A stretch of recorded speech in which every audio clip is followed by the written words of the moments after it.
ইদানিং হয়তো আপনারা দেখছেন বলা হচ্ছে সুন্নাত মানতে হবে, হাদিস মানার কথা কোরআনে হাদিসে কোথাও নেই। এরকম কথা আপনারা শুনেছেন?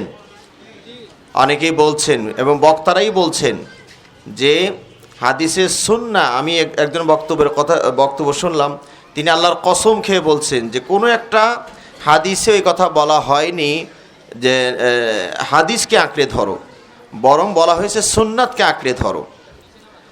তা আসলে সুন্নাহ কি জিনিস আর হাদিস কি জিনিস, এটা জনগণের মাঝে একটা ধূম্রজাল সৃষ্টির প্রচেষ্টা চলছে আর কি। আপনারা জানেন সুন্নাহ আর হাদিস এটা যদি মুহাদ্দিসিনদের পরিভাষা গ্রহণ করেন তাহলে সুন্নাহ আর হাদিসের মাঝে কোনো পার্থক্য নেই। আর যদি ফুকাহা, যারা ফুকাহাদের কথা যদি গ্রহণ করেন তাহলে সেখানে দেখবেন সুন্নাহ আর হাদিসের মাঝে পার্থক্য আছে। মুহাদ্দিসিনদের নিকটে সুন্নাহ আর হাদিস কাকে বলা হয়? সুন্নাহ আর হাদিস একই, শাব্দিক অর্থে যদিও পার্থক্য, পারিভাষিক অর্থে কোনো পার্থক্য নেই। সুন্নাহ আর হাদিস মুহাদ্দিসিনদের পরিভাষায় হলো মা উদিফা ইলান নবী সাল্লাল্লাহু আলাইহি ওয়াসাল্লাম মিন কাউলিন আও ফি'লিন আও তাকরীরিন আও ওয়াসফিন খালকিয়্যিন আও খুলুকিয়্যিন। নবী সাল্লাল্লাহু আলাইহি ওয়াসাল্লামের কথা, কর্ম, মৌন সম্মতি এবং তার চারিত্রিক ও দৈহিক গুণাবলী, এই পাঁচটিকে কি বলা হয়? হাদিস বলা হয়। এবং মুহাদ্দিসিন কেরাম এই পাঁচটিকেই সুন্নাহ বলেন। অর্থাৎ মুহাদ্দিসিনদের পরিভাষায় হাদিস আর সুন্নাহর মাঝে কোনো পার্থক্য নেই, একই জিনিস। আর ফুকাহাদের নিকটে হাদিস কাকে বলা হয়?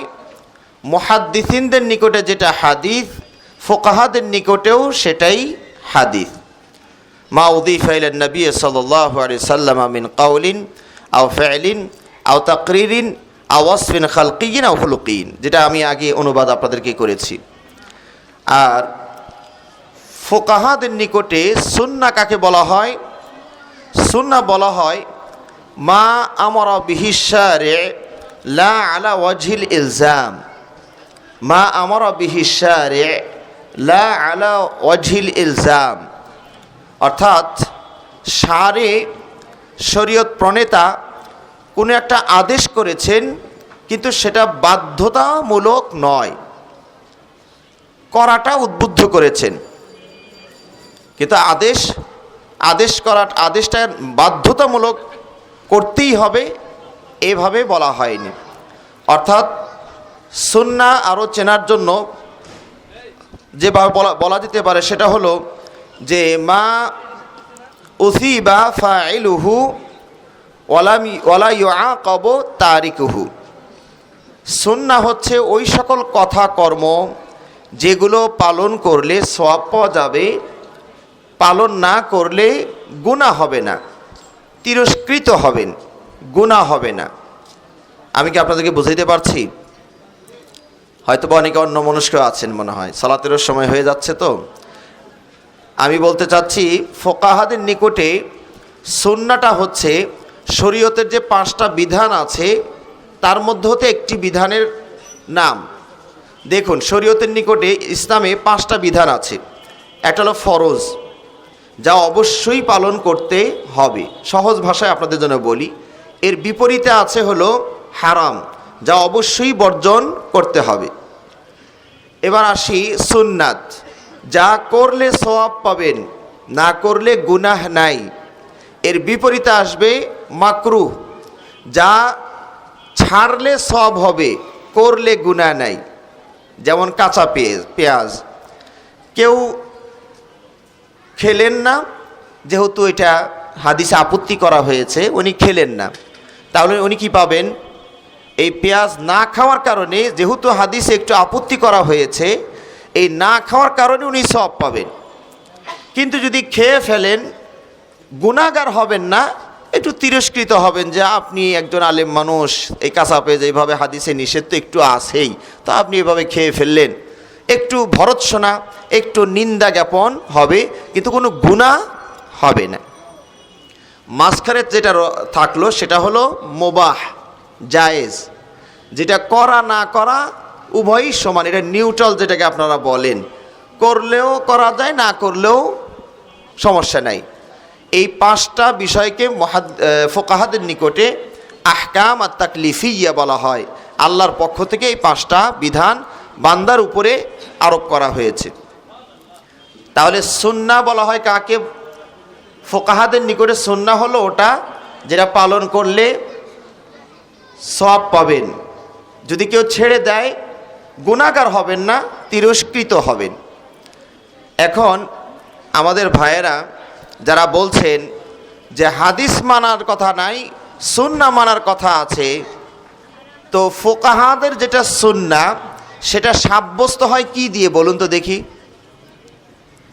ফুকাহারা যদি বলেন হাদিহি সুন্নাতুন, এই কাজটা করা সুন্নাত, এই কথাটা প্রমাণ হওয়ার জন্য অবশ্যই হাদিস লাগবে না লাগবে না? উদাহরণস্বরূপ বলি, দাঁড়িয়ে পেশাব করা জায়েজ, বসে পেশাব করা সুন্নাত। ওনারা এভাবে বক্তব্য দেন আর কি, বলতে চাচ্ছেন এইভাবে যে হাদিসে দাঁড়িয়ে পেশাব করার কথা আছে, কেন হাদিস মানবো না সুন্নাত মানবো? আসলে ধূম্রজাল পয়দা করেছে। আসলে দুটোই তো হাদিসেই আছে, কারণ নবী সাল্লাল্লাহু আলাইহি ওয়াসাল্লাম দাঁড়িয়ে পেশাব করেছেন এটাও হাদিসে আছে, আবার বসে পেশাব করেছেন এটাও তো হাদিসেই আছে, দুইজনের বর্ণনার মধ্যে আছে। দেখুন, মা আয়েশা রাদিয়াল্লাহু তাআলা আনহা বলছেন যে মান হাদ্দাসাকুম আন্না নবিয়্য সাল্লাল্লাহু আলাইহি ওয়াসাল্লাম কানা ইয়াবুলু কাইমা ফালা তুসাদ্দিকুহু, যে তোমাদেরকে বলবে যে নবী সাল্লাল্লাহু আলাইহি সাল্লাম দাঁড়িয়ে পেশাব করেছেন তাকে তোমরা বিশ্বাস করিও না। এটা কোথায় আছে? হাদিসেই তো আছে, মা আয়েশাই তো বললেন। তাহলে বোঝা গেল কি, নবী সাল্লাল্লাহু আলাইহি সাল্লাম বেশিরভাগ সময়ই বসেই পেশাব করতেন। তাহলে বসে পেশাব করা সুন্নাত পেলাম কোথায়? এই সুন্নাতটা বলুন তো কোথায় পেলাম? ওই হাদিসের মধ্যেই পেয়েছি। আচ্ছা, এখন দাঁড়িয়ে পেশাব করা জায়েজ যদি কখনো কারো প্রয়োজন হয়ে যায়, ধরুন কোমরে ব্যথা, মাজা ব্যথা, বসতে পারছেন না, অসুস্থ মানুষ, অথবা এমন একটা জায়গায় আছেন যেখানে বসতে গেলে আরও কাপড় নষ্ট হওয়ার ব্যবস্থা হয়ে যাবে, এখন দাঁড়িয়েই পেশাব করতে হবে, এইরকম যদি কোনো পরিবেশ সৃষ্টি হয় তাহলে তিনি দাঁড়িয়ে পেশাব করবেন। এটা আমরা কি বলবো? এটা জায়েজ বলবো। এটাও দলিল কোত্থেকে নিতে হবে? ওই হাদিস থেকেই তো নিতে হবে। হুযায়ফা রাদিয়াল্লাহু তাআলা আনহু বলছেন, নবী সাল্লাল্লাহু আলাইহি ওয়াসাল্লামের কর্ম থেকেই দলিল দিচ্ছেন। আতান নবী সাল্লাল্লাহু আলাইহি ওয়াসাল্লাম সুবাতাতা কওমিন ফাবালা কাইমান, নবী সাল্লাল্লাহু আলাইহি ওয়াসাল্লাম ময়লা আবর্জনা, কোনো এক সম্প্রদায়ের ময়লা আবর্জনা স্থানে আসলেন এবং দাঁড়িয়ে পেশাব করলেন। তাহলে এখন এটাও হাদিস, এটাও হাদিস, আমরা কোনটা মানবো? একটা মানবো একটা মানবো না, এরকম নাকি? না, আমরা দুটোই মানবো, দুটোই হাদিস থেকে প্রমাণিত। আমরা বলবো বসে পেশাব করা এটাই হলো আসল, এটাই হলো সুন্নাত, এটাই নিয়ম। তবে যদি কখনো ব্যতিক্রম কিছু প্রয়োজন হয়ে যায়, বসার কোনো ব্যবস্থা নাই, বসতে অসুবিধা আছে, বসতে গেলে ছিটাফাটা লাগবে, লজ্জাস্থান প্রকাশ পেয়ে যেতে পারে, দাঁড়ানোটাই এখানে নিরাপদ, এরকম যদি কোনো পরিবেশ কারো সৃষ্টি হয় তাহলে সেখানে দাঁড়িয়ে পেশাব করাই জায়েজই নয়, বরং সে সময় উত্তম হয়ে যাবে। অনেকে হয়তো না বোঝার কারণে বক্তব্য দূর থেকে যারা শুনছেন তারা আবার অপপ্রচার করবে যে আহলে হাদিস বক্তা প্রিন্সিপাল বলছে দাঁড়িয়ে পেশাব করাই নাকি মাঝে মাঝে ভালো। কথা বুঝলেন না? তো সমস্যাও আছে বক্তব্য। তা আমরা বলছি যে দাঁড়িয়ে পেশাব করাটা হলো অবস্থার পরিপ্রেক্ষিতে হবে, কিন্তু বসে করাটাই হলো সুন্নাত। ওনারা বলছেন কি যে নবী সাল্লাল্লাহু আলাইহি ওয়াসাল্লাম 10টা 11টা বিয়ে করেছিলেন, এটা তো হাদিসে আছে, তো আহলে হাদিসরা তা করে না কেন? এরকম বক্তব্য তারা দিচ্ছেন। তা কোরআনই আল্লাহ রাব্বুল আলামিন নবী সাল্লাল্লাহু আলাইহি ওয়াসাল্লামকে এই অনুমতি দিয়েছেন। আল্লাহ কোরআনে উল্লেখই করে দিয়েছেন খালিসাতান লাকা মিন দুনিল মুমিনিন, এই সুযোগটা শুধু আপনার জন্য, মমিনদের জন্য নয়। তাহলে 4-এর বেশি কেউ বিয়ে করতে চাইলে এটা শরীয়ত বিরোধী কাজ হবে। এটা শুধুমাত্র নবী সাল্লাল্লাহু আলাইহি ওয়াসাল্লামকে অফার দেওয়া হয়েছে, কোরআনে বলাই হয়েছে। তাহলে এবং আল্লাহ নবী সাল্লাল্লাহু আলাইহি ওয়াসাল্লাম হাদিসই এই কথাগুলো আছে। আল্লাহ নবী সাল্লাল্লাহু আলাইহি ওয়াসাল্লাম একজন আল্লাহর বান্দা, তিনি ইসলাম গ্রহণ করলেন, বিয়ে করে তখন তার স্ত্রী, ইসলাম পূর্ব তার 10টা স্ত্রী, ইসলাম পূর্ব যুগে তার 10টা স্ত্রী ইসলাম গ্রহণ করলেন। আল্লাহ নবী সাল্লাল্লাহু আলাইহি ওয়াসাল্লাম কি বললেন তাকে, যে তুমি 4টা পছন্দ করে 4টাকে রাখো আর বাকিগুলোকে রাস্তা ছেড়ে দাও। তাহলে এটাও হাদিসে আছে, ওটাও হাদিসে আছে। এক কথায় আমরা যেটা বলতে পারি যে সুন্নাহ যারা বলছেন সুন্নাহ মানতে হবে, তারা হয় সংজ্ঞাটাই বোঝেননি অথবা জনগণকে ধোঁকা দেওয়ার চেষ্টা করছেন। আল্লাহ তাদেরকে বোঝার তৌফিক দান করুন, বলে আমিন। আবার আমরা যখন বলি আহলুল হাদিস, আমাদের বিরুদ্ধে একটা কথা বলা হয় যে এরা হাদিস মানে কোরআন মানে না, নাউজুবিল্লাহি মিন যালিক। অথচ আমরা বলি যারা কোরআন মানে না তারা কোন মুসলমানই না, যারা কোরআন মানে না তারা মুসলমান, তারা মুসলিম নয়। অবশ্যই কোরআন এবং সুন্নাহ দুটোকেই মেনে চলতে হবে। এখন আমাদের নামের ভিতরে শুধু হাদিস আছে, এই জন্য যদি বলা হয় যে এরা পরিচয় দেওয়ার সময় আহলুল হাদিস পরিচয় দেয়, কোরআন দিয়ে পরিচয় দেয় না, সুতরাং শুধু হাদিস মানে কোরআন মানে না, তাহলে কেউ যদি বলে, এটা আমার কথা আমি বলছি না, কেউ যদি বলে যে যারা হানাফি পরিচয় দেয় তারা কোরআনও মানে না হাদিসও মানে না, কারণ তাদের নামের মধ্যে কোরআনও নাই হাদিসও নাই, তাহলে কি অবস্থাটা হবে কন্ত দেখি। এগুলো শুধু ঝগড়ার ফাসাদ হবে। ইদানিং বক্তব্য দেওয়া মুশকিল হয়ে গিয়েছে। আলেম ওলামাদের মাঝে যেভাবে রেশারেশি শুরু হয়েছে, জুতা তোলাতুলি শুরু হয়ে গেছে, তো এগুলো নিয়ে বিবিসির আবার একটা মুখরোচক অনুষ্ঠান তৈরি করে ফেলেছে, নাউজুবিল্লাহি মিন যালিক। ওই আলেমকে কেমনে কটাক্ষ করলেন, কে কারে বাটপার বললেন, কে কারে জুতা মারতে চাইলেন, এইরকম একটা মুখরোচক অনুষ্ঠান করে আলেমদেরকে তারা জাতির সামনে কলঙ্কিত করারও চেষ্টা করছে। আর কিছু আলেম এমন কাজ করেও ফেলেছে, কথা ঠিক না?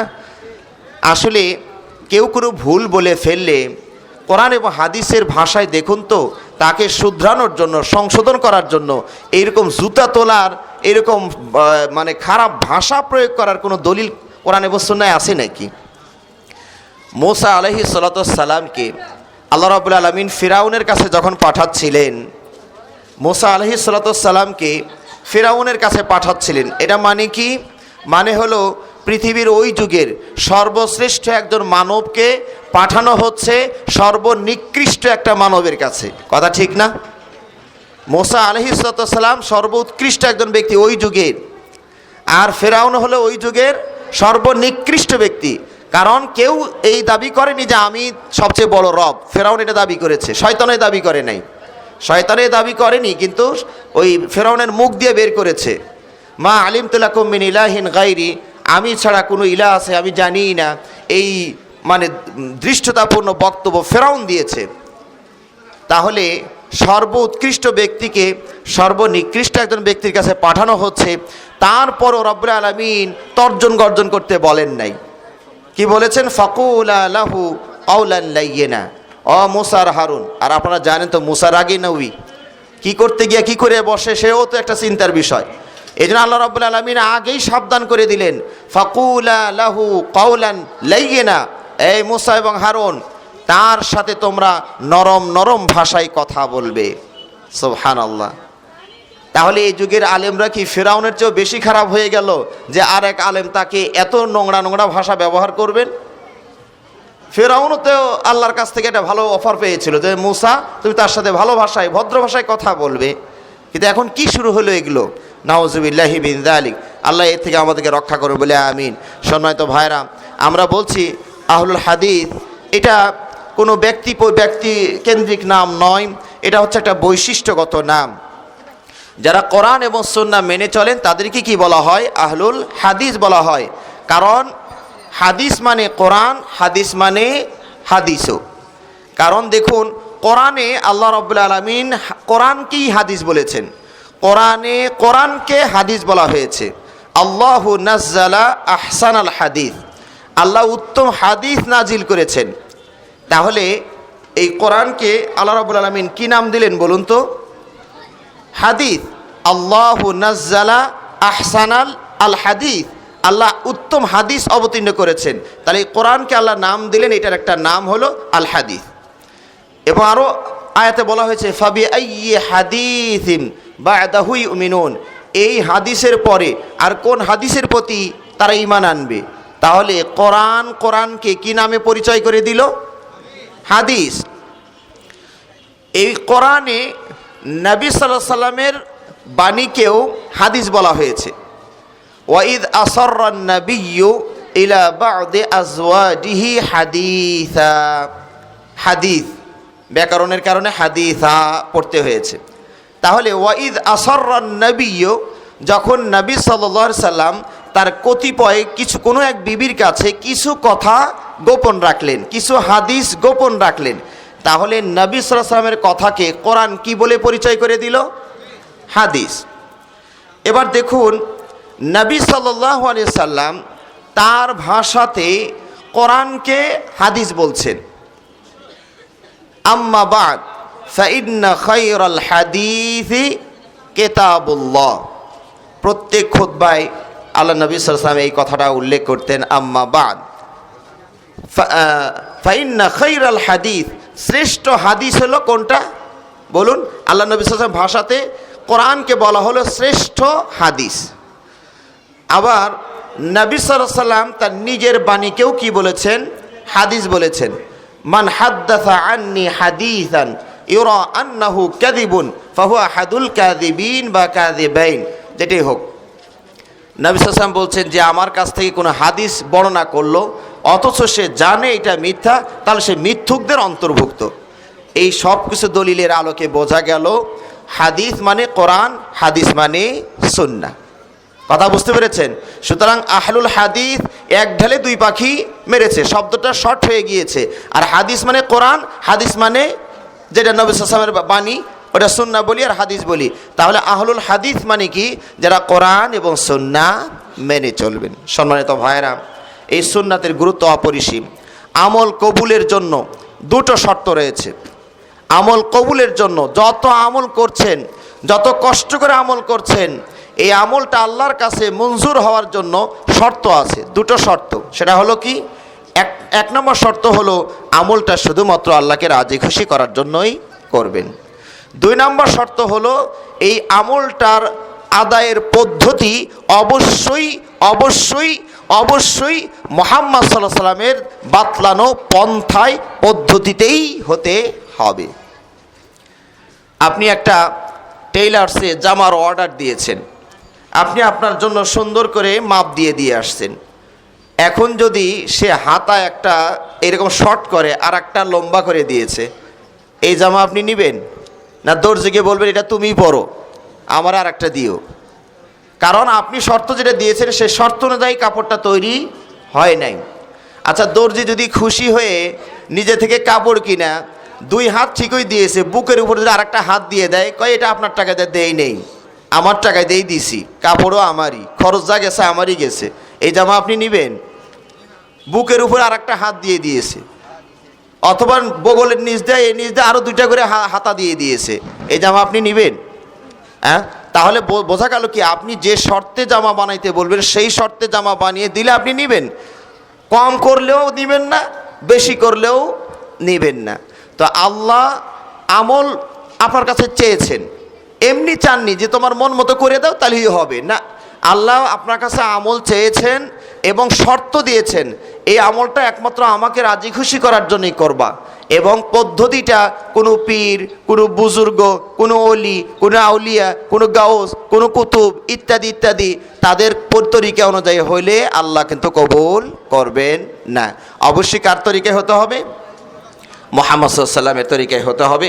আল্লাহ রাব্বুল আলামিন পবিত্র কোরআনে অনেকগুলো আয়াতে নবী সাল্লাল্লাহু আলাইহি ওয়াসাল্লামের কথাগুলো মানার ব্যাপারে বলেছেন। আমি যে আয়াতটি পাঠ করলাম, কুল ইন কুনতুম তুহিব্বুনাল্লাহ ফাত্তাবিউনি ইউহিব্বুকুমুল্লাহ, ও নবী আপনি বলুন তোমরা যদি আল্লাহর ভালোবাসা পেতে চাও তাহলে আমি নবীর অনুসরণ করো। আল্লাহর ভালোবাসা পাবেন কখন? যখন আপনি নবীর অনুসরণ করবেন। সমাজের অবস্থা এমন নবীর সুন্নাত, নবী সাল্লাল্লাহু আলাইহি সাল্লামের সুন্নাত সমাজে এসে গেলেও বাপ দাদার দোহাই দিয়ে, বিভিন্ন মাযহাবের দোহাই দিয়ে ওটাকেই মানার চেষ্টা করা হয়, নবী সাল্লাল্লাহু আলাইহি সাল্লামের কথা, নবী সাল্লাল্লাহু আলাইহি সাল্লামের আমলকে উপেক্ষা করা হয়, এই আমল কবুল হবে না। সম্মানিত ভাইরা, বলছিলাম সুন্নাতের গুরুত্ব আসলে অনেক বেশি, বিদআতের পরিণতি অনেক ভয়াবহ। আসার সময় অল্প, তো এই জন্য কোনটা বলবো কোনটা ছাড়বো একটা এলোমেলোর একটা ভাব সৃষ্টি হয়েছে। তো বিদআত সম্পর্কে শুধু এইটুকু আপনাদেরকে বলবো, বিদআত হচ্ছে নতুন আবিষ্কার। বিদআত আবার দুই প্রকারের, একটা হচ্ছে দুনিয়া সংক্রান্ত আর একটা হচ্ছে দিন সংক্রান্ত। দুনিয়া সংক্রান্ত আবার দুই প্রকার, একটা ভালো আর একটা মন্দ। আর দিন সংক্রান্ত সব কটাই খারাপ, এটা ভালো আর মন্দ, মিষ্টি আর তিতা এরকম কিছু নাই। আমার কথা বুঝতে পেরেছেন আপনারা? বেদাত প্রথমত কয় ভাগে ভাগ করলাম আমরা? দুই ভাগ। একটা হলো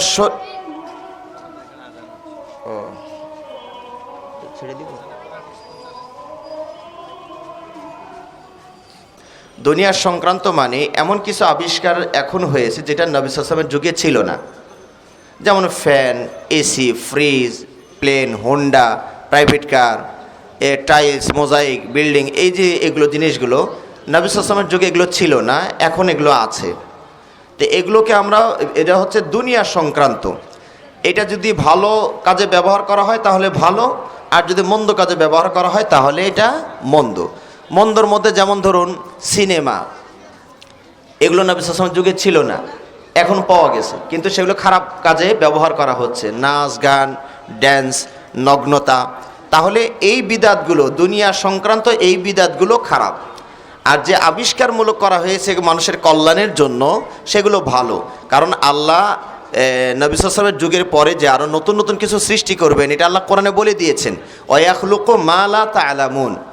আল্লাহ অদূর ভবিষ্যতে এমন কিছু সৃষ্টি করবেন যা তোমরা জানো না। তাহলে বোঝা যাচ্ছে কি 1400 বছর আগের সাহাবারা জানেন না যে প্লেন আবিষ্কার হবে। আল্লাহ শুধু ওখানে কমনভাবে কথাটা বলে দিয়েছেন যে অদূর ভবিষ্যতে আল্লাহ এমন কিছু সৃষ্টি করবেন যা তোমরা এখনকার মানুষ জানো না। আর যদি শরীয়ত সংক্রান্ত কোনো বিদআত হয়, অর্থাৎ এমন একটা ইবাদত করলেন সওয়াবের আশায়, যার অস্তিত্ব কোরআনেও নাই, হাদিসেও নাই, এগুলোকে কি বলা হয়? বিদআত বলা হয়।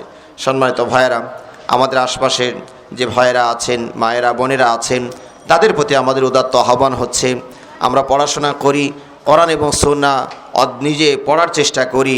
শুধু আলেমদের কথা শুনে আমল করার চেয়ে নিজে যাদের পড়ার যোগ্যতা আছে তারা যদি একটু পড়াশোনাও শুরু করেন, তাহলে সত্যটা আপনারা খুঁজে পাবেন, আসলে কে সঠিক বলছেন, কে বেঠিক বলছেন।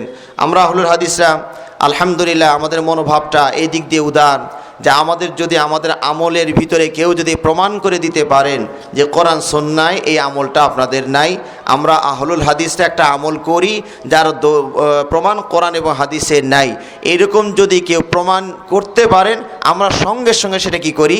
ছেড়ে দেই। এটা হচ্ছে আমাদের একটা মহৎ গুণ। আর আমরা কোরআন সুন্নাহয় নাই এরকম কোনো আমল করি না। আল্লাহ রাব্বুল আলামিন আমাদেরকে কোরআন এবং সুন্নাহ মেনে চলার তৌফিক দান করুন। বিদআতের পরিণতি জাহান্নাম, হাউজে কাউসারের পরিণতি পানি থেকেও তিনি বঞ্চিত হয়ে যাবেন। আল্লাহ রাব্বুল আলামিন আমাদেরকে সুন্নাতের উপরে আমল করার, বিদআতকে বর্জন করার তৌফিক দান করুন। আমিন ওয়া আখির দাওয়া।